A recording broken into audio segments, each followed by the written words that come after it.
ചോദ്യം number 33 Shri V T Balram.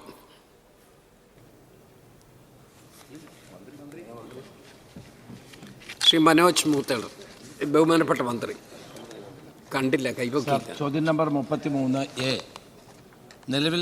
നിലവിലെ സംസ്ഥാന സർക്കാർ അധികാരത്തിൽ വന്ന ശേഷം ലഹരി മരുന്നുകളുടെ കടത്ത്, സംഭരണം, വിപണനം, ഉപയോഗം എന്നിവ ഫലപ്രദമായി നിയന്ത്രിക്കുന്നതിനായി കേരള പോലീസ്, എക്സൈസ്, വിദ്യാഭ്യാസം, ആരോഗ്യം എന്നീ ഡിപ്പാർട്ട്മെൻറ്റുകളുടെ സഹകരണത്തോടെ operation Toofan, the narco hunt പദ്ധതിയുടെ ഭാഗമായി ശക്തമായ നിയമ നടപടികളാണ് സ്വീകരിച്ചു വരുന്നത്. സാർ, ജൂൺ 2-ാം തീയതി ബഹുമാനപ്പെട്ട മുഖ്യമന്ത്രി കോട്ടൺ ഹിൽ സ്കൂളിൽ ഇതിൻ്റെ ഔപചാരികമായ ഉദ്ഘാടന കർമ്മം നിർവഹിക്കുകയുണ്ടായി. സാർ, പദ്ധതിയുടെ ഭാഗമായി 2/6/2026 മുതൽ 17/6/2026 വരെ വിവിധ തരത്തിലുള്ള നിരോധിത മയക്കുമരുന്നുകൾ കൈവശം വെച്ചതുമായി ബന്ധപ്പെട്ട് സംസ്ഥാനത്തെ 2954 കേസുകൾ രജിസ്റ്റർ ചെയ്യുകയും 3776 പേരെ അറസ്റ്റ് ചെയ്യുകയും ചെയ്തിട്ടുണ്ട്. കൂടാതെ പുകയില ഉൽപ്പന്നങ്ങളുടെ നിയന്ത്രണവുമായി ബന്ധപ്പെട്ട് കോട്ട്പ നിയമപ്രകാരം 1421 കേസുകൾ രജിസ്റ്റർ ചെയ്തിട്ടുണ്ട്. പദ്ധതിയുടെ പ്രവർത്തനങ്ങൾ കൂടുതൽ കാര്യക്ഷമമാക്കുവാനായി സംസ്ഥാനത്തെ 84 പോലീസ് സബ് ഡിവിഷനുകളായി പ്രത്യേകം ടീമുകൾ രൂപീകരിച്ചിട്ടുണ്ട്. ഈ ടീമുകളുടെ സഹായത്തോടെ നിരോധിത മയക്കുമരുന്ന് ഉൽപ്പന്നങ്ങളുടെയും ഉറവിടങ്ങൾ കണ്ടെത്തി തടയുന്നതിനും വിതരണ ശൃംഖല തകർക്കുന്നതിനും ബന്ധപ്പെട്ട കേസുകളിൽ ശാസ്ത്രീയവും സമഗ്രവുമായ അന്വേഷണം നടത്തി നിയമ നടപടികൾ സ്വീകരിക്കുന്നതിനുള്ള പ്രവർത്തനങ്ങൾ ശക്തമായി തുടരുന്നു. സർ, ആൻസർ ടേബിൾ ചെയ്യാം. ആയിക്കോട്ടെ. Thank you very much. Shri V T Balram. Sir, അങ്ങിവിടെ സൂചിപ്പിച്ചതുപോലെ ജൂൺ 2 മുതൽ 17 വരെയുള്ള വെറും 2 ആഴ്ചക്കാലം കൊണ്ട് കേരളത്തിൽ 2954 കേസുകൾ രജിസ്റ്റർ ചെയ്യുകയും 3176 ആളുകളെ അറസ്റ്റ് ചെയ്യുകയും ചെയ്തു എന്ന് പറയുമ്പോൾ എത്ര അഭിനന്ദിച്ചാലും മതിയാവില്ല. സർ, ഇച്ഛാശക്തിയുള്ള ഒരു ഭരണകൂടം നിശ്ചയദാർഢ്യത്തോടുകൂടി, ഫോക്കസോടുകൂടി മുന്നോട്ട് പോയാൽ എന്താണ് ചെയ്യാൻ സാധിക്കുക എന്നുള്ളതിൻ്റെ ഏറ്റവും നല്ലൊരു ഉദാഹരണമാണ്. സ്വാഭാവികമായിട്ട് ഉയരുന്ന ചോദ്യം, എന്തുകൊണ്ടാണ് കഴിഞ്ഞ 10 വർഷം ഇത്തരത്തിലുള്ള ഒരു സ്ട്രോങ് എൻഫോഴ്സ്മെൻറ്റ് ഇല്ലാതെ പോയത് എന്നുള്ളതാണ്. കേരളം തെക്കേ ഇന്ത്യയിലെ തന്നെ ഒരു നാർക്കോ ഹബ്ബായി മാറുന്നുണ്ടോ എന്നുള്ളൊരു സംശയത്തിൻ്റെ സാഹചര്യം ഇവിടെ ഉണ്ടായത് കഴിഞ്ഞ 10 വർഷത്തെ ഭരണ പരാജയമായി തന്നെ നമുക്ക് കാണേണ്ടതായിട്ട് വരും. അങ്ങ് മുന്നോട്ട് വയ്ക്കുന്ന ഇതിനെല്ലാം അഭിനന്ദനങ്ങളും നേർന്നുകൊണ്ട്, ആശംസകൾ നേർന്നുകൊണ്ട് നമ്മൾ യോജിക്കേണ്ട വിഷയമാണ് ഇനിയെങ്കിലും. അതുകൊണ്ട് എനിക്ക് സ്പെസിഫിക് ആയിട്ട് ഒരു വിഷയം കൂടി അങ്ങയുടെ മുമ്പിൽ ചൂണ്ടിക്കാണിക്കാനുള്ളത്. സർ, ഈ ഡി അഡിക്ഷൻ്റെ ഭാഗമായിട്ട്, വിമുക്തി അടക്കമുള്ള പദ്ധതികളുടെ ഭാഗമായിട്ട് ഈ നൽകുന്ന മരുന്നുകൾ പോലും മറ്റു രീതിയിൽ ദുരുപയോഗപ്പെടുത്തി ലഹരി വസ്തുക്കളാക്കി മാറ്റുകയാണ്. കാരണം മരുന്നുള്ളിൽ കഴിച്ചാൽ കുഴപ്പമില്ല, പക്ഷെ അത് വെള്ളത്തിൽ കലക്കി സിറിഞ്ച് വഴി ഇഞ്ചക്ട് ചെയ്താൽ അതും ഒരു ലഹരി മരുന്നായിട്ട് മാറുകയാണ്. അതുകൊണ്ട് ഈ മരുന്നുകളുടെ ഇത്തരത്തിലുള്ള ദുരുപയോഗത്തെ കർശനമായി നിയന്ത്രിക്കുന്നതിനും ഇക്കാര്യത്തിൽ കൃത്യമായിട്ടുള്ള പ്രോട്ടോകോൾ ഉണ്ടാക്കുന്നതിനും ഗവൺമെൻറ് നടപടി സ്വീകരിക്കുമോ? മന്ത്രി. സർ, നമ്മുടെ സംസ്ഥാനത്തെ ബാധിച്ചിരിക്കുന്ന ഏറ്റവും ഗുരുതരമായ പ്രശ്നമാണ് സാർ ഈ മയക്കുമരുന്നിൻ്റെ വ്യാപനം. സാർ, കോളേജുകളിൽ, സ്കൂളുകളിൽ, ധാരാളം പൊതുസ്ഥലങ്ങളിൽ ഒക്കെ ഈ മയക്കുമരുന്നിൻ്റെ വ്യാപനം ഇന്ന് ശക്തമാണ്. ഒരു കാലത്ത് കേരളത്തിൽ ഇത്തരം പ്രവർത്തനങ്ങൾ ഇല്ലായിരുന്നു. പക്ഷേ ഇന്ന് പഞ്ചാബിനെ കടത്തിവെട്ടത്തക്ക നിലയിൽ ഈ മയക്കുമരുന്നിൻ്റെ വ്യാപനം ശക്തമാണ്. അതിനെതിരായിട്ടുള്ള ഒരു പോരാട്ടമാണ് ഈ ഗവൺമെൻറ് ആഗ്രഹിക്കുന്നത്. സാർ, ഒരു ദിവസം കൊണ്ട് ഇത് സാധ്യതപ്രായമാകാമെന്നുള്ള തെറ്റിദ്ധാരണയൊന്നും ഞങ്ങൾക്കില്ല. സാർ, ഇതൊരു കൂട്ടായ പരിശ്രമത്തിൻ്റെ അനിവാര്യതയാണ് നമ്മളെ ചൂണ്ടിക്കാണിക്കുന്നത്. ഇതിനകത്ത് കക്ഷിയോ രാഷ്ട്രീയമോ ഒന്നുമില്ല. സാർ, മയക്കുമരുന്ന് തടയാനുള്ള എല്ലാ നടപടികളുമാണ് ഗവൺമെൻറ് കൈക്കൊള്ളുന്നത്. ഇതിന് ശാസ്ത്രീയമായ നടപടികൾ സ്വീകരിച്ചിട്ടുണ്ട്. ഉത്തരമേഖല IG വിമല പുട്ടാദിത്യയെ കോർഡിനേറ്ററായി വെച്ചുകൊണ്ട് 87 ഡിവിഷനിലും ശക്തമായ നടപടികൾ സ്വീകരിക്കുകയാണ്. അതിനകത്ത് എല്ലാ ആളുകളുടെയും സഹായം ലഭിക്കുന്നുണ്ട്. യുവജന സംഘടനകളുടെ സഹായം ലഭിക്കുന്നുണ്ട്. വിദ്യാർത്ഥി സംഘടനകളുടെ സഹായം ഞങ്ങൾ തേടിയിട്ടുണ്ട്. 140 MLA-മാർക്ക് ഞാൻ കത്തിലൂടെ ഇതിൻ്റെ ആവശ്യകത അവരെ അറിയിക്കുകയും അവരുടെ സഹകരണം തേടുകയും ചെയ്തിട്ടുണ്ട്. സാർ, ജൂൺ 26 അന്താരാഷ്ട്ര ഡ്രഗ്സ് വിരുദ്ധ ദിനമാണ്. അന്ന് എല്ലാ MLA-മാരും അവരവരുടെ നിയോജക മണ്ഡലങ്ങളിൽ ഒരു സ്കൂളിൽ ഈ പ്രതിജ്ഞ എടുക്കാനും ഈ പദ്ധതി ഔപചാരികമായി ആരംഭിക്കാനുള്ള നടപടികൾ സ്വീകരിച്ചു വരുന്നുണ്ട്. അത് ബഹുമാനപ്പെട്ട മെമ്പർ ഇവിടെ ചൂണ്ടിക്കാണിച്ച വിമുക്തിയുടെ കാര്യം എക്സൈസ് വകുപ്പുമായി ബന്ധപ്പെട്ട് റീഹാബിലിറ്റേഷൻ ഉൾപ്പെടെ ധാരാളം മറ്റ് ആശുപത്രികൾ മുന്നോട്ട് വരുന്നുണ്ട്. ലിറ്റിൽ ഫ്ലവർ ആശുപത്രി അങ്കമാലി റോജി ജോൺ MLA നേതൃത്വത്തിൽ അവിടെ അതിൻ്റെ പ്രവർത്തനം ആരംഭിക്കാൻ മന്ത്രിയുടെ നേതൃത്വത്തിൽ ആരംഭിക്കാൻ സന്നദ്ധത പ്രകടിപ്പിച്ചിട്ടുണ്ട്. ധാരാളം ആളുകൾ റീഹാബിലിറ്റേഷനും അതോടൊപ്പം തന്നെ വിഡ്രോവൽ സിൻഡ്രം അടക്കമുള്ള കാര്യങ്ങളിൽ സഹായവുമായി മുന്നോട്ട് വന്നിട്ടുണ്ട്. അതെല്ലാം ഞങ്ങൾ സ്വീകരിക്കും. എല്ലാ ജനങ്ങളെയും കൂട്ടി യോജിപ്പിച്ചുകൊണ്ടുള്ള ഒരു ബഹുജന മുന്നേറ്റമായി ഇത് മാറ്റുക എന്നുള്ളതാണ് ഈ ഗവൺമെൻറ് ആഗ്രഹിക്കുന്നത്. സെക്കൻഡ് ക്വസ്റ്റ്യൻ സർ, പോലീസാണ് ഇതിലെ ഏറ്റവും പ്രധാനപ്പെട്ട എൻഫോഴ്സ്മെന്റ് ഏജൻസി ആയിട്ട് നിൽക്കേണ്ടത്. സർ, പല സ്ഥലങ്ങളിലും പോലീസിന്റെ അടിസ്ഥാന സൗകര്യങ്ങൾ അവർക്കുള്ള പ്രവൃത്തി മുന്നോട്ട് കൊണ്ടുപോകാൻ പറ്റുന്ന സാഹചര്യത്തിലല്ല നിൽക്കുന്നത്. പോലീസ് സ്റ്റേഷനുകളുടെ അവസ്ഥ അടിസ്ഥാന സൗകര്യത്തിന്റെ കാര്യത്തിൽ വലിയ പരിതാപകരമാണ്. ഉദാഹരണം പറയാം, എൻ്റെ മണ്ഡലം ചാലിശ്ശേരിയിൽ വലിയ സ്റ്റേഷനാണ്, ഒരുപാട് ഏരിയ ഒക്കെ ഉണ്ട്. പക്ഷേ കാലങ്ങളായി കാലപ്പഴക്കം വന്ന ഇടിഞ്ഞു പൊളിഞ്ഞ് പാമ്പും പഴുതാരിയൊക്കെ കയറി ഇറങ്ങുന്ന കെട്ടിടവും അവരുടെ ക്വാർട്ടേഴ്സും ഒക്കെയാണ് ഉള്ളത്. അപ്പോൾ പ്രത്യേകമായിട്ടുള്ള ശ്രദ്ധ ചെലുത്തിക്കൊണ്ട് അങ്ങ് ഇത്തരം പോലീസ് സ്റ്റേഷനുകളുടെ അടിസ്ഥാന സൗകര്യ വികസനത്തിനും പുതിയ കെട്ടിടത്തിനും ഒക്കെ പ്രത്യേകമായിട്ടുള്ള ഫണ്ട് അനുവദിക്കാൻ വേണ്ടി തയ്യാറാകുമോ? സർ, കേന്ദ്ര ഗവൺമെൻറ് തന്നെ പോലീസ് മോഡേണൈസേഷന് ഫണ്ട് അനുവദിക്കാറുണ്ട്. ഇത്തവണയും ഫണ്ട് ലഭിച്ചിട്ടുണ്ട്. നമ്മൾ മുൻഗണനാ ക്രമത്തിൽ ഏത് പോലീസ് സ്റ്റേഷനാണ് ഏറ്റവും മോശമായ നിലയിലുള്ളത് എന്ന് കണ്ടെത്തി ആ പോലീസ് സ്റ്റേഷനുകൾ പുതിയ കെട്ടിടങ്ങൾ നിർമ്മിക്കാൻ പോലീസ് ഹൗസിംഗ് കൺസ്ട്രക്ഷൻ കോർപ്പറേഷൻ നടപടികൾ സ്വീകരിച്ചു വരികയാണ്. ചാലിശ്ശേരി പോലീസ് സ്റ്റേഷൻ തീർച്ചയായിട്ടും മോശമായ സ്ഥിതിയിലാണെങ്കിൽ അത് പരിഗണന നൽകും എന്ന് ബഹുമാനപ്പെട്ട മെമ്പറെ അങ്ങയിലൂടെ ഞാൻ അറിയിക്കുകയാണ്. ശ്രീ മനോജ് മുത്തേട. സർ, നമ്മുടെ നാടിനെ ഗൗരവമായി ബാധിക്കുന്ന ലഹരി വ്യാപനത്തിനെതിരായി ഈ സർക്കാർ സ്വീകരിച്ചിരിക്കുന്ന ഏറ്റവും ശക്തമായ മുന്നേറ്റമാണ് ഓപ്പറേഷൻ തൂഫാൻ. ഇതിൻ്റെ ഏറ്റവും വലിയ റെയ്ഡുകളും അറസ്റ്റുകളും നടക്കുന്നത് എൻ്റെ നിയോജകമണ്ഡലമായിട്ടുള്ള പെരുമ്പാവൂരിലാണ്. കാരണം 1 ലക്ഷത്തിലധികം വരുന്ന അന്യസംസ്ഥാന തൊഴിലാളികൾ അധിവസിക്കുന്ന പെരുമ്പാവൂരിൽ അതിശക്തമായ മുന്നേറ്റമാണ് നടക്കുന്നത്. പക്ഷേ ഒരു പ്രശ്നമുള്ളത്, ഈ പിടിക്കപ്പെടുന്ന ആളുകൾ ലഹരിയുടെ അളവ് അവരുടെ പിടിക്കുമ്പോൾ അവർ കൈവശമുള്ള ലഹരി വസ്തുക്കളുടെ അളവ് കുറവാണെന്നതിൻ്റെ പേരിൽ പലപ്പോഴും സ്റ്റേഷനിൽ നിന്ന് അവർ ജാമ്യത്തിൽ ഇറങ്ങിപ്പോവുകയാണ്. അതുകൊണ്ട് തന്നെ അളവ് നോക്കാതെ തന്നെ ജാമ്യം കിട്ടാത്ത നിലയിൽ ഈ ലഹരി ഉപയോഗിക്കുന്നവർ അല്ലെങ്കിൽ വ്യാപിക്കുന്നവർക്കെതിരായിട്ടുള്ള കർശനമായ നടപടി സ്വീകരിക്കാൻ വേണ്ടി പുതിയ നിയമനിർമ്മാണം നടത്താൻ ഗവൺമെൻറ് തയ്യാറാകുമോ? ഒരു കാര്യം. മറ്റൊന്ന്, പെരുമ്പാവൂരിൽ നേരത്തെ പറഞ്ഞതുപോലെ ഒരുപാട് കേസുകൾ ഓരോ ദിവസമുണ്ട്. പക്ഷേ പോലീസിൻ്റെ എണ്ണം കുറവാണ്. പോലീസ് അതിശക്തമായി ഈ കാര്യത്തിൽ മുന്നോട്ട് പോകുന്നുണ്ട്. പക്ഷേ എണ്ണം കുറവായതുകൊണ്ട് അവർക്ക് വേണ്ടത്ര രീതിയിൽ ഉദ്ദേശിക്കുന്ന തലത്തിൽ അവർക്ക് ഈ കാര്യങ്ങൾ മുന്നോട്ട് കൊണ്ടുപോകാൻ കഴിയാത്ത സാഹചര്യമുണ്ട്. അതുകൊണ്ട് പോലീസ് സേനയുടെ എണ്ണം കൂട്ടാനുള്ള ശ്രമങ്ങളും ഗവൺമെൻറ് ഭാഗത്ത് ഉണ്ടാകുന്നു. ബഹുമാനപ്പെട്ട മന്ത്രി. സാർ, ഇവിടെ ഇതിൻ്റെ സോഴ്സാണ് പ്രധാനം. സാർ, ഇപ്പോൾ അന്യസംസ്ഥാന തൊഴിലാളികൾ മാത്രമല്ല, അതിഥി തൊഴിലാളികളായ അവരുടെ ചില ആളുകൾ, എല്ലാവരെയും നമുക്ക് പറയാൻ കഴിയില്ല, ചില ആളുകൾ ഇത് മറ്റു സംസ്ഥാനങ്ങളിൽ നിന്ന് ഈ നിരോധിത പുകയില ഉൽപ്പന്നങ്ങൾ, മയക്കുമരുന്നുകൾ എല്ലാം കൊണ്ടുവരുന്നുണ്ട്. ബഹുമാനപ്പെട്ട മുഖ്യമന്ത്രി ഇന്നലെ നമ്മുടെ തെക്കൻ സംസ്ഥാനങ്ങളിലെ മുഖ്യമന്ത്രിമാർക്ക് ഇത് സംബന്ധിച്ച് ഒരു കത്തയച്ചിട്ടുണ്ട്. ആ കത്തിൽ ഏറ്റവും പ്രധാനമായി സൂചിപ്പിക്കുന്നത് അവരുടെ സഹകരണം തേടുകയാണ്. കാരണം ഈ നിരോധിത പുകയില ഉൽപ്പന്നങ്ങളും അതോടൊപ്പം തന്നെ മയക്കുമരുന്നും കേരളത്തിലേക്ക് വരുന്ന റൂട്ടും മറ്റു കാര്യങ്ങളും പരാമർശിച്ചുകൊണ്ടാണ് മുഖ്യമന്ത്രി ആ കത്ത് അയച്ചിട്ട് അവരുടെ സഹകരണം തേടുകയാണ്. DGP മറ്റ് DGPമാരുമായി ഇതുമായി ബന്ധപ്പെടുന്നുണ്ട്. അതുമായി ബന്ധപ്പെട്ട് ചില പ്രവർത്തനങ്ങൾ നടന്നു വരുന്നുണ്ട്. അതോടൊപ്പം തന്നെ ഞാൻ തന്നെ കേരളത്തിൽ പ്രവർത്തിക്കുന്ന കേന്ദ്ര ഗവൺമെൻറ്റുമായി ബന്ധപ്പെട്ട എല്ലാ ഏജൻസികളുടെയും യോഗം വിളിച്ചു. അതിനകത്ത് നേവി ഉണ്ടായിരുന്നു, കസ്റ്റംസ് ഉണ്ടായിരുന്നു, CRPF ഉണ്ടായിരുന്നു, അതോടൊപ്പം ഇൻ്റലിജൻസ് ഉണ്ടായിരുന്നു. അവരെല്ലാം വിളിച്ചു ചേർത്ത് അവരുടെ സഹകരണം, കോസ്റ്റൽ പോലീസ് ഉണ്ടായിരുന്നു. അപ്പോൾ അവരെല്ലാം DRA ഉണ്ടായിരുന്നു. അവരെല്ലാം ഇതിന് സഹകരിക്കാൻ തീരുമാനിച്ചിട്ടുണ്ട്.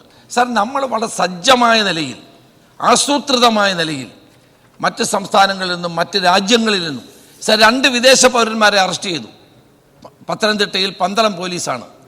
2 നൈജീരിയ സ്വദേശികളാണ്. അവരായിരുന്നു ഇതിൻ്റെ ഏറ്റവും പ്രധാനപ്പെട്ട കണ്ണി.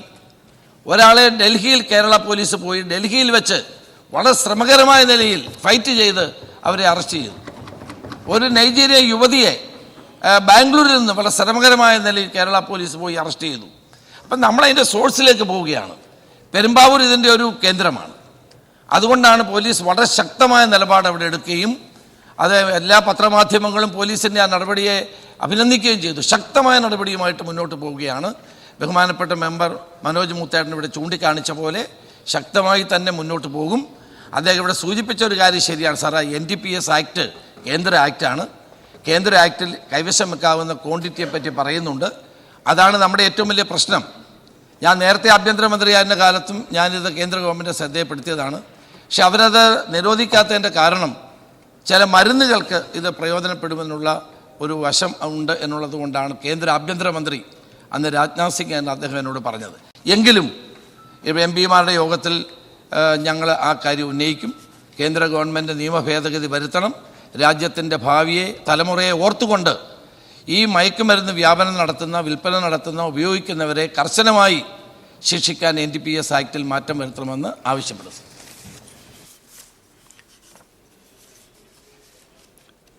ശ്രീ ടോണി ചമ്മണി.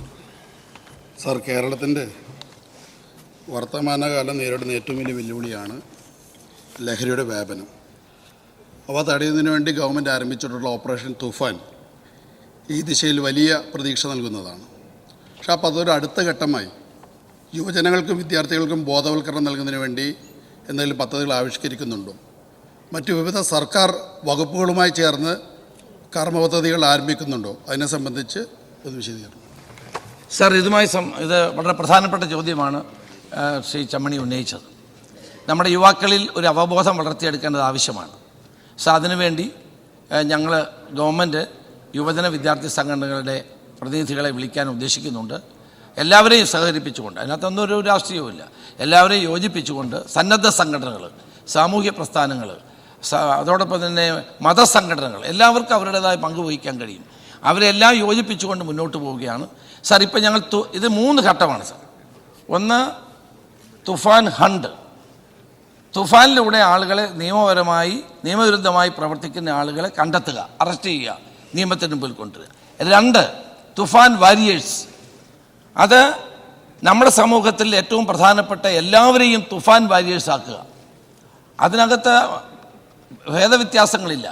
26-ാം തീയതി ആയിരക്കണക്കിന് ആളുകൾ, SPCയിൽപ്പെട്ട കുട്ടികൾ മുഴുവൻ തുഫാൻ വാരിയേഴ്സാണ്.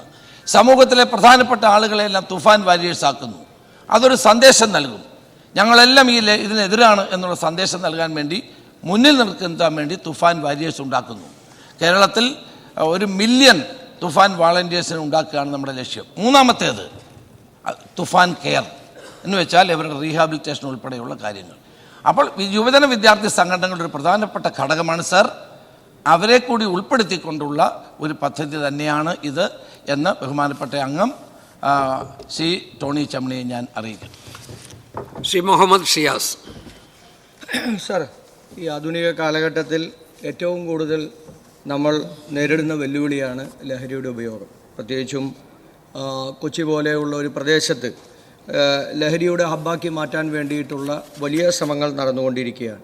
അതിനെതിരായി ആഭ്യന്തര വകുപ്പിൻ്റെ കീഴിൽ ആരംഭിച്ചിരിക്കുന്ന ഓപ്പറേഷൻ തൂഫാൻ്റെ പ്രവർത്തനങ്ങളെ പ്രത്യേകിച്ച് അഭിനന്ദിക്കുകയാണ്. സാർ, എൻ്റെ ചോദ്യം, നമ്മുടെ വൻകിട ഹോട്ടലുകൾ, പ്രത്യേകിച്ച് 5 സ്റ്റാർ 7 സ്റ്റാർ ഹോട്ടലുകളിലൊക്കെ വലിയ DJ പാർട്ടികൾ നടക്കുന്നുണ്ട്. ആ പാർട്ടികളിലും അതുപോലെ തന്നെ ചില യുവ സിനിമ പ്രവർത്തകർ അവരുടെ നേതൃത്വത്തിൽ നടക്കുന്ന സിനിമാ സെറ്റുകളിലുമൊക്കെ ഈ ലഹരിയുടെ വ്യാപനം ഉണ്ട് എന്നുള്ള വാർത്തകളെല്ലാം വരുന്നുണ്ട്. അപ്പോൾ അവിടെയെല്ലാം ഈ പരാതികൾ പരിശോധിച്ച് നടപടി സ്വീകരിക്കാൻ തയ്യാറാകുമോ എന്നുള്ള ചോദ്യമാണ്. എറണാകുളത്ത് ഒരു ഹോട്ടലിൽ ഒരു സിനിമാ നടനെ അന്വേഷിച്ച് തന്ന പോലീസ് നമ്മൾ ഈ 100 മീറ്റർ ഓട്ടത്തിൽ ഒക്കെ ഉത്തേജക മരുന്ന് ഉപയോഗിച്ചിട്ടുണ്ട് എന്ന് നമ്മൾ വാർത്തകളിലൂടെയൊക്കെ കാണുന്നുണ്ട്. അതൊക്കെ ചരിത്രങ്ങളിലൂടെയും നമുക്ക് മനസ്സിലാക്കാൻ കഴിയും. പക്ഷേ അദ്ദേഹത്തെ അന്വേഷിച്ച് പോലീസ് ചെന്നപ്പോൾ ആ സിനിമാ നടൻ ആ ഹോട്ടലിൽ നിന്ന് എടുത്തു ചാടി ഓടിയിട്ട് പിന്നെ നിർത്തിയത് കോയമ്പത്തൂരാണ്. അപ്പോൾ അത്രയധികം ഉത്തേജനം ലഭിക്കുന്ന മരുന്ന് നമ്മുടെ നാട്ടിലുണ്ട്. ഇത്തരത്തിലുള്ള സംഭവങ്ങൾ ഇങ്ങനെ നിരന്തരമായി വന്നുകൊണ്ടിരിക്കുകയാണ്. നിയമത്തിലെ അപാകതകൾ കൂടി ഇതിനകത്തുണ്ട് എന്നുള്ളതാണ് ആഭ്യന്തര വകുപ്പ് മന്ത്രിയുടെ മുമ്പത്തെ മറുപടിയിൽ നമുക്ക് കേൾക്കാൻ കഴിഞ്ഞത്. അപ്പോൾ അതുകൊണ്ട് കുറ്റവാളികളെ കർശനമായ ശിക്ഷ കൊടുക്കാൻ വേണ്ടിയിട്ടുള്ള നിയമപരമായിട്ടുള്ള നടപടികൾ അതുകൂടി അടിയന്തരമായി ഉണ്ടാകുമോ എന്നുള്ളതാണ് ചോദ്യം. ബഹുമാനപ്പെട്ട മന്ത്രി. സർ, മുഹമ്മദ് ഷിയാസിൻ്റെ ഈ ചോദ്യം വളരെ പ്രസക്തമാണ്. നമ്മൾ ഈ പദ്ധതി ആരംഭിക്കുന്നതിന് മുമ്പ് തന്നെ ഒരു വാർണിംഗ് എല്ലാവർക്കും കൊടുത്തിരുന്നു. കേരള പോലീസ് സജീവമായി നിരോധിത പുകയില ഉൽപ്പന്നങ്ങളോ മയക്കുമരുന്നുകളോ വിൽക്കുകയോ ഉപയോഗിക്കുകയോ ചെയ്യുന്ന ആളുകൾ അത് ഉപേക്ഷിക്കണം, ശക്തമായ നടപടി ഉണ്ടാകുമെന്ന്. സാർ, അത് കാരവാനാണെങ്കിലും DJ പാർട്ടി ആണെങ്കിലും 5 സ്റ്റാർ ആണെങ്കിലും അത് ശക്തമായ നടപടി ഉണ്ടാകുമെന്ന് ഞാൻ അറിയിക്കാനാണ്. അതിലൊന്നും ഒരു വിട്ടുവീഴ്ചയുമില്ല. അത് സിനിമാ നടനാണോ സാധാരണക്കാരനാണോ എന്നുള്ളതല്ല പ്രശ്നം. നിയമം ലംഘിക്കുന്ന ആരാണെങ്കിലും അവർക്ക് എല്ലാവർക്കും ഒരുപോലെയുള്ള പരിഗണന മാത്രമേ ഉണ്ടാവുകയുള്ളൂ. ഷിയാസ് ചോദിച്ച ചോദ്യം ആ ഹോട്ടലിൽ എനിക്കറിയാം, ആരാണെന്നും എനിക്കറിയാം, അതൊന്നും ഞാനിവിടെ പറയുന്നില്ല. അപ്പം നമുക്ക് സമൂഹത്തിലെ എല്ലാ വിഭാഗം ജനങ്ങളെയും, സാർ, തുഫാൻ വാരിയറുടെ ആദ്യത്തെ തുഫാൻ വാരിയർ ആയത് പ്രശസ്ത സിനിമാ നടൻ ശ്രീ മോഹൻലാലാണ്. ഇപ്പം ധാരാളം പ്രമുഖരായ ആളുകൾ, എല്ലാവരുടെയും പേര് പെടാൻ സമയമില്ലാത്തതുകൊണ്ട് ഞാൻ മുന്നോട്ട് വരുന്നുണ്ട്. അപ്പം നമ്മളെല്ലാ മേഖലയിലുള്ള നമ്മളെല്ലാവരും, പ്രതിപക്ഷവും ഭരണകക്ഷിയും എല്ലാവരും ഒരുമിച്ച് ചേർന്ന് മുന്നോട്ട് പോയാൽ മാത്രമേ ഭാവി തലമുറയെ രക്ഷിക്കാൻ നമുക്ക് കഴിയൂ എന്നുള്ള ഒരു ചിന്തയോടെ നമുക്ക് പ്രവർത്തിക്കണം എന്നാണ് എൻ്റെ അഭിപ്രായം. ശ്രീ മുഹമ്മദ് റിയാസ്. സർ, പോത്തൻകോട് പോലീസ് സ്റ്റേഷനിൽ കഞ്ചാവുമായി പിടിയിലായ പ്രതിക്ക് 24 മണിക്കൂറിനുള്ളിൽ ജാമ്യം കിട്ടി എന്നുള്ള വിവരം അങ്ങ് അറിഞ്ഞിട്ടുണ്ടോ? ഇതുമായി ബന്ധപ്പെട്ട് കോടതി പരാമർശം വന്ന് ശ്രദ്ധയിൽപ്പെട്ടിട്ടുണ്ടോ? ബന്ധപ്പെട്ട ഉദ്യോഗസ്ഥനെതിരെ നടപടി എന്തെങ്കിലും സ്വീകരിച്ചിട്ടുണ്ടോ? എല്ലാവരെയും യോജിപ്പിച്ചുകൊണ്ട് ഇതിൽ മുന്നോട്ട് പോകുമെന്ന് പറഞ്ഞാൽ അങ്ങയുടെ പ്രസ്താവനയോട് ഞാൻ അനുഭവം പ്രകടിപ്പിക്കുന്നു, സ്വാഗതം ചെയ്യുന്നു. അപക്വവും രാഷ്ട്രീയ പ്രേരിതവും വിവരം കെട്ടതുമായ പ്രസ്താവനകൾ സഭക്കകത്തും പുറത്തും ഈ വിഷയത്തിൽ കൊണ്ടുവന്നാൽ അതിനെ തള്ളി എല്ലാവരെയും യോജിപ്പിക്കാൻ അങ്ങ് തയ്യാറാകും? മന്ത്രി. പോത്തൻകോട് നടന്ന സംഭവം എനിക്ക് പരിശോധിക്കുന്നത് പെട്ടെന്ന് മറുപടി പറയാൻ കഴിയില്ല. റിയാസ് പറഞ്ഞത് ശരിയാണ്. സാർ, ഇവർ വളരെ ബുദ്ധിപരമായി പ്രവർത്തിക്കുന്നവരാണ്. 1 കിലോ കൂടുതലുണ്ടെങ്കിൽ ശിക്ഷ കൂടുതലാണ്. അപ്പോൾ ഇത് ചെറിയ ചെറിയ പാക്കറ്റുകളാക്കി വിതരണം ചെയ്യുന്നു, ക്വാണ്ടിറ്റി കുറയ്ക്കും. തന്നെയുമല്ല സാർ, നമ്മൾ ഈ പദ്ധതി ജൂലൈ 2-ാം തീയതി മുഖ്യമന്ത്രി ഉദ്ഘാടനം ചെയ്ത ശേഷം ഇവർ വലിയ സമർത്ഥന്മാരാണ്. ഇവരുടെ ഓപ്പറേഷൻ തന്നെ ഇവർ മാറ്റിയിരിക്കുകയാണ്, രീതി മാറ്റിയിരിക്കുകയാണ്. അത് പോലീസ് വളരെ ശക്തമായി രഹസ്യാന്വേഷണ വിഭാഗം കണ്ടെത്തി അതിനനുസരിച്ചുള്ള നടപടിയാണ് ഞാൻ വിശദമാക്കുന്നത് ശരിയല്ലാത്തതുകൊണ്ട് വിശദമാക്കുന്നില്ല. വളരെ ബോധപൂർവമായ ആസൂത്രിതമായ നീക്കമാണ് ഇവരുടെ ഭാഗത്തുനിന്ന് നടക്കുന്നത്. അപ്പോൾ അതിനെ നമ്മൾ വളരെ ഗൗരവത്തോടെ കാണുകയും ശാസ്ത്രീയമായി കണ്ടെത്തുകയും ചെയ്തുകൊണ്ടാണ് നമ്മൾ മുന്നോട്ട് പോകുന്നത്. ഇവിടെ അങ്ങ് സൂചിപ്പിച്ച പോലെ ഈ പോത്തൻകോട്ടെ സംഭവം ഞാൻ അന്വേഷിക്കാൻ എനിക്കറിയില്ല, വിവരങ്ങൾ എൻ്റെ കയ്യിലില്ല. ആരാണെങ്കിലും ശരി, ആര് കുറ്റകൃത്യം ചെയ്താലും അവർക്ക് ഒരേ നടപടി മാത്രമേ ഉള്ളൂ. ഒരു രാഷ്ട്രീയ ഇടപെടലും ഈ കാര്യത്തിൽ ഈ ഗവൺമെൻറ് അനുവദിക്കയില്ല എന്ന് മുഖ്യമന്ത്രി തന്നെ ഈ ഉദ്ഘാടന യോഗത്തിൽ പറഞ്ഞ കാര്യമാണ്. അതുകൊണ്ട് അത്തരത്തിലുള്ള യാതൊരു നടപടിയും ഉണ്ടാവില്ല. പിന്നെ ഈ കാര്യത്തിൽ നമുക്ക് എല്ലാവർക്കും ഒരുമിക്കാവുന്നതാണ്. ഇതിനകത്ത് ഒരു രാഷ്ട്രീയവുമില്ല, ഭരണകക്ഷി പ്രതിപക്ഷമില്ല. കാരണം നമ്മുടെ ഭാവി തലമുറയെ രക്ഷിക്കാനുള്ള ഒരു മഹാദൗത്യമാണ് ഓപ്പറേഷൻ തുഫാൻ എന്ന് ഞാൻ പറയാൻ ആഗ്രഹിക്കുന്നു. കുമാരി ഫാത്തിമ. ഓപ്പറേഷൻ തൂഫാൻ യഥാർത്ഥത്തിൽ കേരളത്തിലുള്ള മുഴുവൻ സ്ത്രീകൾക്കും ഒരു ആശ്വാസമായി മാറി എന്നുള്ളത് വളരെ സന്തോഷപൂർവ്വം തന്നെ ഈ സഭയെ അറിയിക്കാൻ ആഗ്രഹിക്കുകയാണ്. സർ, സ്വാഭാവികമായിട്ട് ഇത്തരത്തിലുള്ള വിഷയങ്ങൾ വരുമ്പം പൊതുവിലെടുക്കാറുള്ള നിലപാട് ബോധവൽക്കരണം എന്നുള്ളതാണ്. സംസ്ഥാന സർക്കാർ പലപ്പോഴും ഈ വിഷയങ്ങളിൽ തങ്ങളുടേതായിട്ടുള്ള ഇടപെടലുകൾ നടത്താൻ മറന്നു പോകുമ്പം ഇത് ഒരു വലിയ ഓപ്പറേഷൻ തൂഫാൻ എന്നുള്ള രൂപത്തിൽ ആളുകളുടെ ഇടയിലേക്ക് തങ്ങളുടെ ദൗത്യം കൂടി ഏറ്റെടുത്ത് മുന്നോട്ട് പോകുന്നതിൽ വളരെയധികം സന്തോഷിക്കുകയും സംസ്ഥാന സർക്കാരിന് ആ വിഷയത്തിൽ അഭിനന്ദിക്കാനും ആഗ്രഹിക്കുകയാണ്. സർ, പൊതുജനങ്ങൾക്കിടയിൽ നമ്മൾ ഇത്തരത്തിൽ ബോധവൽക്കരണവും പരിശോധനയും ഒക്കെ നടത്തുമ്പോൾ തന്നെ ചില പ്രത്യേക സ്ഥലങ്ങൾ, അതായത് ഗേറ്റുകൾ, സീപോർട്ടുകൾ, എയർപോർട്ടുകൾ മുതലായിട്ടുള്ള സ്ഥലങ്ങളിൽ ഏത് രൂപത്തിലുള്ള പരിശോധനയാണ് നമ്മൾ നടത്താൻ ആഗ്രഹിക്കുന്നത്? ഇപ്പോൾ കഴിഞ്ഞ സർക്കാരിൻ്റെ സമയത്ത് കൊച്ചിൻ സീപോർട്ടിൽ മെത്താംഫെറ്റമൈൻ എന്ന് പറയുന്ന മയക്കുമരുന്ന് പിടിക്കപ്പെട്ടപ്പോൾ അത് പരസ്യമായി ആളുകളുടെ മുമ്പിൽ പ്രദർശിപ്പിക്കുകയും ആ പ്രദർശിപ്പിക്കപ്പെട്ട വസ്തുക്കളെ മാധ്യമപ്രവർത്തകർക്കും പൊതുജനങ്ങൾക്കും കൈകാര്യം ചെയ്യാൻ പറ്റുന്ന രൂപത്തിൽ നിർലോഭം ആളുകൾക്ക് സൗജന്യമായി അതെടുത്ത് കൊണ്ടുപോകാനുള്ള രൂപത്തിൽ, പാകപ്പെട്ട രൂപത്തിൽ ഡിസ്പ്ലേ ചെയ്യുന്നതും ശ്രദ്ധയിൽപ്പെട്ടിട്ടുണ്ടായിരുന്നു. പിന്നീട് അതുമായി ബന്ധപ്പെട്ടിട്ടുള്ള കേസുകൾ പരിശോധിച്ച് നോക്കുമ്പം പല കേസുകളിലും NDPS കോടതികളിലെ കേരളത്തിലേക്ക് എത്തുമ്പം പിടിക്കപ്പെട്ട ക്വാണ്ടിറ്റിയും അവിടെ നിന്ന് കോടതിയിലേക്ക് എത്തുന്ന ക്വാണ്ടിറ്റിയും തമ്മിലുള്ള വ്യത്യാസം ഒക്കെ ആ സമയങ്ങളിലൊക്കെ ആയിട്ട് ശ്രദ്ധിക്കപ്പെട്ടിട്ടുണ്ട്. അപ്പം ഇത്തരത്തിലുള്ള കേസുകളിൽ എങ്ങനെയാണ് സാധാരണക്കാർക്കോ മാധ്യമപ്രവർത്തകോ ഒരു പക്ഷേ അതിനെക്കുറിച്ച് അറിവുണ്ടാവണമെന്നില്ല, പക്ഷേ ഉദ്യോഗസ്ഥന്മാർക്ക് കൃത്യമായിട്ടും ഇത്തരത്തിലുള്ള വസ്തുക്കൾ പിടിക്കപ്പെട്ടാൽ ഏത് രൂപത്തിലാണ് അത് കൈകാര്യം ചെയ്യേണ്ടത് എന്നുള്ളതിനെ കുറിച്ചിട്ടുള്ള പ്രോട്ടോകോൾ നൽകിയിട്ടുണ്ടോ? അതെങ്ങനെയാണ് നടപ്പിലാക്കാൻ ഉദ്ദേശിക്കുന്നത്? ബഹുമാനപ്പെട്ട മന്ത്രി. ബഹുമാനപ്പെട്ട പേരാമ്പ്ര മെമ്പർ വളരെ പ്രസക്തമായ ഒരു 2 കാര്യങ്ങളാണ് സാർ ഇവിടെ പറഞ്ഞത്. ഒന്ന് സാർ, നമ്മൾ ഇത് തടയാൻ ആകാശത്തിലൂടെയും കരയിലൂടെയും കടലിലൂടെയും വ്യാപകമായ തോതിൽ, അത് ട്രെയിനിലൂടെയും വ്യാപകമായ തോതിലാണ് ഈ മയക്കുമരുന്നുകൾ വന്നുകൊണ്ടിരിക്കുന്നത്. അപ്പോൾ അത് തടയാൻ വേണ്ടിയിട്ടാണ് ഞാൻ തന്നെ മുൻകൈ എടുത്ത് കേന്ദ്ര ഏജൻസികൾ, കേരളത്തിൽ പ്രവർത്തിക്കുന്ന മുഴുവൻ കേന്ദ്ര ഏജൻസികളുടെയും യോഗം വിളിച്ചുകൂട്ടി അവരും കേരള പോലീസും തമ്മിലൊരു കോർഡിനേഷൻ ഉണ്ടാക്കിക്കൊണ്ട് സംയുക്തമായ നിലയിലുള്ള റെയ്ഡുകളും സംയുക്തമായ വിവരങ്ങൾ കൈമാറലും അതോടെ അറസ്റ്റ് ഉൾപ്പെടെയുള്ള കാര്യങ്ങൾക്കും വേണ്ടിയിട്ട് മുന്നോട്ട് പോയിക്കൊണ്ടിരിക്കുന്നത്. സാറിനകത്ത് ഇൻ്റലിജൻസ് സംവിധാനവും കസ്റ്റംസ് തുടങ്ങിയിട്ടുള്ള അത് സെൻട്രൽ ഏജൻസികളെല്ലാം സഹായിക്കുന്നുണ്ട്. ഇവിടെ ബഹുമാനപ്പെട്ട മെമ്പർ ചൂണ്ടിക്കാണിച്ചത് ശരിയാണ്. കടലിലൂടെ, ഏറ്റവും പ്രധാനമായി വരുന്ന കടലിലൂടെ, ട്രെയിനിലൂടെ, വിമാനമാർഗം ഇതെല്ലാം കടന്നു വരികയാണ്. അപ്പോൾ അതുകൊണ്ട് ചില രാജ്യങ്ങളിൽ ചില മയക്കുമരുന്നുകൾക്ക് ടാക്സും ഇല്ല, ഒന്നുമില്ല, നിരോധനവുമില്ല. ഹൈബ്രിഡ് ഗഞ്ച പല രാജ്യങ്ങളിലും അത് ഉപയോഗിക്കാം. അതെല്ലാം ഇങ്ങോട്ട് വന്നുകൊണ്ടിരിക്കുകയാണ്. സാർ, ഇത് അഫ്ഗാനിസ്ഥാനിൽ നിന്ന് ആരംഭിച്ച് പാകിസ്ഥാനിലൂടെ ഇന്ത്യയിൽ വന്ന് മറ്റ് നോർത്ത് ഈസ്റ്റേൺ സംസ്ഥാനങ്ങളിലേക്ക് പോകുന്നു. ബർമയിൽ നിന്ന് വന്ന് ഇന്ത്യയിലേക്ക് വരുന്നു. ഇങ്ങനെ പലതരത്തിലാണ് സാർ ഇത് വന്നുകൊണ്ട്, ഇത് സോഴ്സ് വളരെ അന്താരാഷ്ട്ര തലത്തിലുള്ള മാഫിയ ഇതിൻ്റെ പിന്നിൽ പ്രവർത്തിക്കുന്നുണ്ട്. ഇതൊരു ലുക്രേറ്റീവായിട്ടുള്ള ബിസിനസ്സാണ്. അപ്പോൾ ഇവിടെ പറഞ്ഞ രണ്ടാമത്തെ പോയിന്റ് ബഹുമാനപ്പെട്ട മെമ്പർ പറഞ്ഞത്, പിടിക്കുന്ന ക്വാണ്ടിറ്റിയും കോടതിയിലെത്തുന്ന ക്വാണ്ടിറ്റിയും തമ്മിൽ വ്യത്യാസം. അത് കള്ളക്കളി കളിക്കുന്ന ഉദ്യോഗസ്ഥന്മാരാണ്. അങ്ങനെ കള്ളക്കളി കളിക്കുന്ന ഉദ്യോഗസ്ഥന്മാരുടെ പേരിൽ കർശന നടപടി എടുക്കുമെന്ന് കൂടി പറയാൻ ഞാൻ ആഗ്രഹിക്കുന്നു. സാർ, ആ കൂട്ടത്തിൽ ഒരു പ്രധാനപ്പെട്ട കാര്യം, നിയമത്തിൻ്റെ ഒരു അപാകതയെക്കുറിച്ച് പല ചർച്ചകളിലായിട്ട് വന്നിട്ടുണ്ട്. ആ അപാകത പരിഹരിക്കുന്നതിന് വേണ്ടി സംസ്ഥാന ഗവൺമെൻറ്റിന് ചില പരിമിതികളുമുണ്ട്. കാരണം സെൻട്രൽ ആക്റ്റാണ് എന്നുള്ളത് കൊണ്ട്. പക്ഷേ നമ്മൾ കേരളത്തിൽ ഇതിൻ്റെ ഏറ്റവും വലിയ വിഷമം അനുഭവിച്ചുകൊണ്ടിരിക്കുന്ന ആളുകളാണ്. അപ്പോൾ അതുകൊണ്ട് ഈ നിയമത്തിൻ്റെ പോരായ്മകൾ ഉണ്ട് എങ്കിൽ കേന്ദ്ര ഗവൺമെൻറ്റിന് മുമ്പിൽ ടേക്കപ്പ് ചെയ്ത് അങ്ങിവിടെ സൂചിപ്പിച്ചതുപോലെ തന്നെ കേരളത്തിലെ ജനങ്ങളെ രക്ഷിക്കാനുള്ള ഒരു നിയമ നടപടിയിലേക്ക് പോകണം എന്ന് അഭ്യർത്ഥിക്കരുത്. സർ, തീർച്ചയായിട്ടും ഞാൻ നേരത്തെ അത് പറഞ്ഞതാണ് സാർ. എം പിമാരുടെ യോഗം ഇനിയും പാർലമെൻറ്റ് സമ്മേളനത്തിന് മുമ്പ് എന്തായാലും ഗവൺമെൻറ് വിളിച്ചു കൂട്ടും. സാർ, ഞാനിവിടെ നേരത്തെ പറഞ്ഞതാണ്, എം പിമാരുടെ യോഗത്തിൽ ഞങ്ങൾ ഉന്നയിക്കും NDPS ആക്ടിന് ഭേദഗതി ഉണ്ടാകണം. പഴയ കാലമല്ല.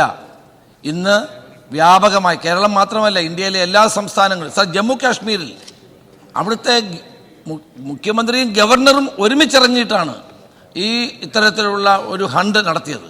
അപ്പോൾ ഇന്ത്യയിലെ പല സംസ്ഥാനങ്ങളും നേരിടുന്ന ഏറ്റവും വലിയ പ്രശ്നം ഭാവി തലമുറയെ രക്ഷിക്കാൻ വേണ്ടിയിട്ടുള്ള പ്രവർത്തനങ്ങളുടെ അനിവാര്യതയിലേക്കാണ് വിരൽ ചൂണ്ടുന്നത്. അങ്ങ് പറഞ്ഞ കാര്യം തീർച്ചയായിട്ടും കേന്ദ്ര ഗവൺമെൻറ് ശ്രദ്ധയപ്പെടുത്തും. എം പിമാരോട് ഞങ്ങൾ ആവശ്യപ്പെടും കേന്ദ്രത്തിൽ സമ്മർദ്ദം ചെലുത്തുക എന്നുള്ളതല്ലാതെ സംസ്ഥാന ഗവൺമെൻറ് കേന്ദ്ര ആക്ടിൽ ഭേദഗതി വരുത്താനോ ഒന്നും ചെയ്യില്ലെന്ന് അങ്ങേക്ക് അറിയാവുന്ന കാര്യമാണ്. ശ്രീ കുറുക്കോളി മൈദീൻ. സർ, സർക്കാർ ആരംഭിച്ച ഓപ്പറേഷൻ തുഫാൻ്റെ കാര്യത്തിൽ ജനങ്ങൾക്കുള്ള സന്തോഷം ചെറുതല്ല. ജനങ്ങൾക്ക് വേണ്ടി താങ്കളെയും സർക്കാരിനെയും അഭിനന്ദിക്കാൻ ഞാൻ ആഗ്രഹിക്കുകയാണ്. പോയ കാലങ്ങളിൽ വിദ്യാലയങ്ങൾ അടച്ചുപൂട്ടുകയും മദ്യശാലകൾ തുറക്കുകയും ചെയ്ത ഒരു കാലഘട്ടമായിരുന്നു. ഉമ്മൻചാണ്ടിയുടെ ഭരണത്തിൻ്റെ അവസാന ഘട്ടത്തിൽ 29 മദ്യഷാപ്പുകൾ ഉണ്ടായിരുന്നത് അതിൻ്റെ 300 ഇരട്ടിയോളം 30 ഇരട്ടിയോളം പെരുകിയ ഒരു സാഹചര്യം കേരളത്തിലുണ്ടായി. മദ്യത്തിൻ്റെ ഉപയോഗം അത്ര കണ്ട് ഇവിടെ വർദ്ധിച്ചു വന്നു എന്നാണ് ഇത് നമ്മളെ ബോധ്യപ്പെടുത്തുന്നത്. അതുകൊണ്ട് ഇതിൻ്റെ അളവ് ചുരുക്കിക്കൊണ്ടുവരാൻ മറ്റെന്ത് ഇടപെടലൊക്കെയാണ് സർക്കാർ നടത്താൻ ആഗ്രഹിക്കുന്നത് എന്നറിയാൻ താല്പര്യമുണ്ട്. ബഹുമാനപ്പെട്ട മന്ത്രി. സർ, ഇത് നമുക്കറിയാമല്ലോ, മദ്യത്തിൻ്റെയും മയക്കുമരുന്നിൻ്റെയും വ്യാപനം കുറച്ചുകൊണ്ടുവരാൻ ഗവൺമെൻറ് പല നടപടികളും സ്വീകരിക്കുന്നുണ്ട്. അത് ഘട്ടം ഘട്ടമായി ഇത് കുറച്ചുകൊണ്ട് വരിക എന്നുള്ളതാണ് UDF ഗവൺമെൻറ് ഏത് കാലത്തും എടുത്തിരിക്കുന്ന ഒരു സമീപനം. പക്ഷേ ഇതിനകത്ത് വന്നിരിക്കുന്ന പ്രശ്നം ഇപ്പം മദ്യമല്ല സാർ പ്രശ്നം, മയക്കുമരുന്നാണ് പ്രശ്നം. ഇന്ന് കോളേജ് ഹോസ്റ്റലുകളിൽ, പ്രധാനപ്പെട്ട സ്ഥലങ്ങളിൽ, ഞാൻ ഈ പറയുന്നതിൽ വിഷമമുണ്ട്, പെൺകുട്ടികളടക്കമുള്ളവർ ഇത് ഉപയോഗിക്കുന്നു. പല സ്ഥലത്ത് ഈ കുട്ടികൾ ഇപ്പോൾ ചൈൽഡ് വെൽഫെയർ കമ്മിറ്റി ഒരു തീരുമാനമെടുത്തു. അത് വലിയ പ്രശ്നമാണ്. അത് വിദ്യാഭ്യാസ മന്ത്രി ഷംസുദ്ദീനുമായിട്ട് ഞാൻ സംസാരിച്ചുകൊണ്ടിരിക്കുകയാണ്. കുട്ടികളുടെ ബാഗ് അധ്യാപകർക്ക് പരിശോധിക്കാൻ പാടില്ല. അങ്ങനെ ഒരു തീരുമാനമെടുക്കുന്നത് ശരിയാണോ സാർ? ഈ കുട്ടികളുടെ ബാഗുകളിലൊക്കെ നിരോധന പുകയില ഉൽപ്പന്നങ്ങൾ ഇടുകയാണ്. അധ്യാപകർക്ക് ഇത് പരിശോധിക്കാൻ പോലുള്ള അവകാശമില്ല എന്ന് ചൈൽഡ് വെൽഫെയർ കമ്മിറ്റി നിർദ്ദേശം കൊടുത്തിരിക്കുകയാണ്. സാർ, അതുകൊണ്ട് ഈ മയക്കുമരുന്നിൻ്റെ വ്യാപനം തടയാൻ വേണ്ടിയിട്ടുള്ള വളരെ ശക്തമായ നടപടി ഉണ്ടാകണം. ഞാൻ നേരത്തെ പറഞ്ഞ പോലെ സാർ, ഇത് വലിയ ഇവർ വളരെ ബുദ്ധിപരമായിട്ടാണ് ഇത് ചെയ്തുകൊണ്ടിരിക്കുന്നത്. പോലീസിന് പിടിക്കാൻ പോലും കഴിയാത്ത നിലയിൽ ആസൂത്രിതവും ബുദ്ധിപൂർവമായ നിലയിലാണ് ഈ പ്രവർത്തനങ്ങൾ. ഇത് ഇൻ്റർനാഷണൽ മാഫിയാണ്. അവർ കേരളത്തെ വിഴുങ്ങാൻ കാത്തിരിക്കുകയാണ്. അതിനെതിരായിട്ടുള്ള ഒരു ശക്തമായ മുന്നേറ്റം നമുക്ക് എല്ലാവർക്കും ചേർന്ന് നടത്തണം.